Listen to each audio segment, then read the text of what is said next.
Bonjour. Celui qui mange ma chair et boit mon sang demeure en moi, et moi, je demeure en lui.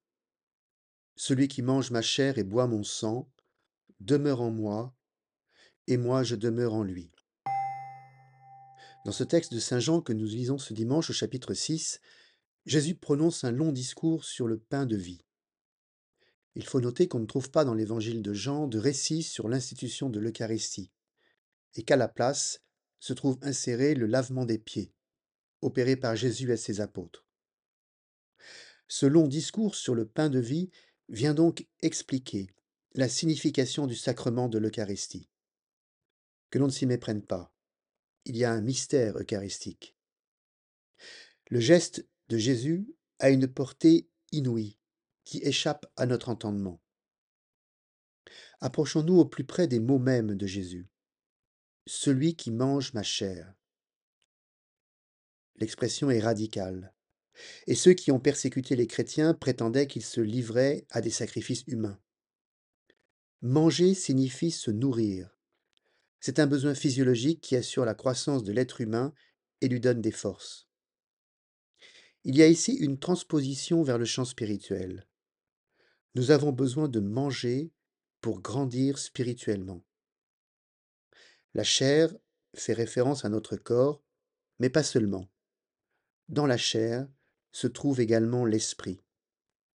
Il y a un résumé de toute la personne, corps et esprit, dans le mot chair. La même transposition est effectuée par Jésus quand il parle de son sang. Le sang est le fluide vital par excellence. Il appartient à Dieu créateur. C'est pour cela que les Juifs ne consomment que de la viande vidée de son sang, qui seul revient à Dieu. Manger et boire suppose une ingestion, puis une digestion, c'est-à-dire une assimilation de la nourriture par toute notre personne. La deuxième partie de la phrase prononcée par Jésus repose sur une symétrie parfaite autour du verbe demeurer. Le croyant demeure en Christ comme le Christ demeure en lui. Demeurer suppose une durée, une permanence. Mais le verbe fait également référence à un lieu, la demeure.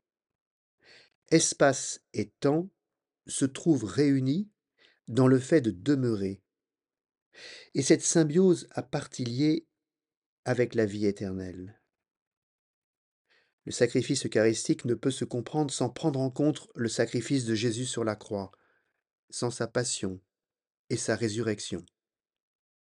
Voilà pourquoi nous communions au corps et au sang de Jésus ressuscité. Les conséquences du don ultime de Jésus pour l'humanité sont inouïes et ont une dimension cosmique. Je suis appelé à faire place à Jésus dans mon propre corps, à devenir demeure de Dieu, pour le porter au monde. Les tabernacles ne sont pas réservés aux églises. Nous sommes tous appelés à être présence de Dieu. Cherchez, vous trouverez. Frappez, on vous ouvrira. Bon dimanche.